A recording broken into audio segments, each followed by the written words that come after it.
క్రీస్తునందున్న ప్రియులకు ప్రేమతో వందనాలు తెలియజేస్తున్నాను.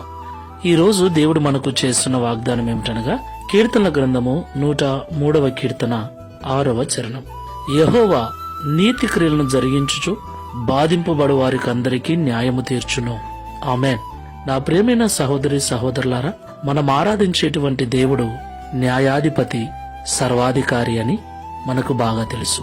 నా ప్రియమైన సహోదరి సహోదరులారా, మనకు బాగా తెలుసు, ఈ లోకంలో చెడ్డవారి కంటే మంచివారే ఎక్కువ కష్టపడుతున్నారు.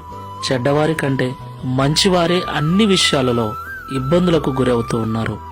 అన్ని విషయాలలో లేమిని అనుభవిస్తున్నారు. మనకు తెలుసు, మంచివారు అంటే ఎన్ని కష్టాలు వచ్చినా, ఎన్ని బాధలు వచ్చినా నీతి తప్పని మంచి ప్రవర్తన కలిగిన వారు అని అర్థం. మంచిగా బ్రతికే వారికి, నీతిగా జీవించే వారికి నిజముగా బాధలు ఎక్కువే. అయితే ప్రభు అంటున్నాడు, ఎవరైతే నీతి క్రియలు జరిగిస్తూ ఈ లోకంలో బాధింపబడుతూ ఉన్నారో వారందరికీ నేను న్యాయం చేస్తాను అని. దేవునికి మహిమ కలుగునుగాక. ఈ మాటలు వింటున్న ప్రియ సహోదరి సహోదరుడా, నువ్వు నీతిగానే ఉన్నావు, మంచిగానే ఉన్నావు.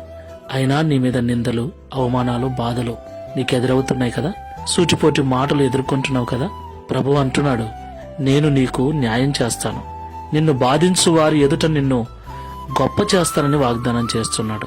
కాబట్టి శుభప్రదమైన నిరీక్షణతో, ఓపికతో దేవుడు సహాయం చేయునంత వరకు నీతి క్రియలు జరిగిస్తూ ముందుకు వెళ్దాం. ప్రార్థన చేసుకుందాం. న్యాయాధిపతివైన యేసుక్రీస్తు ప్రభువా, పరిశుద్ధమైన మీ నామమునకు స్తోత్రాలు చెల్లిస్తున్నాం.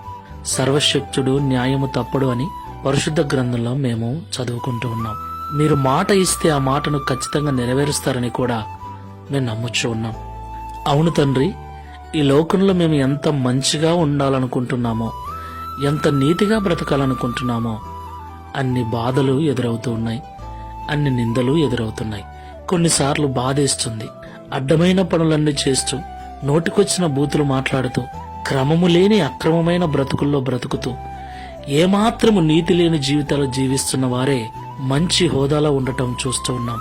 నీతి కలిగి, భక్తి కలిగి, దైవభయం కలిగి బ్రతుకుతున్న వారు చాలా హీనస్థితిలో ఉండటం చూస్తూ ఉన్నాం.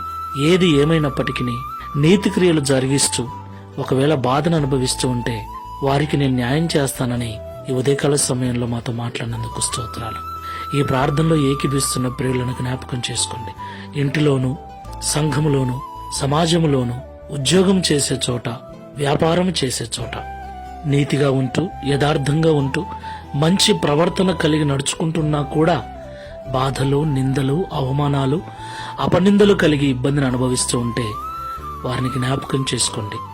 అట్టి వారికి న్యాయం చేసి అవమానపరుస్తున్న వారి ఎదుట అభివృద్ధిని, ఆశీర్వాదమును అనుగ్రహించుమని, తద్వారా ఈ దిన వాగ్దానమును మా అందరి జీవితంలో నెరవేర్చి మీ నామమును మహిమపరుచుకునమని యేసు నామంలో ప్రార్థిస్తున్నాము తండ్రి. Amen. Praise the lord. God bless you.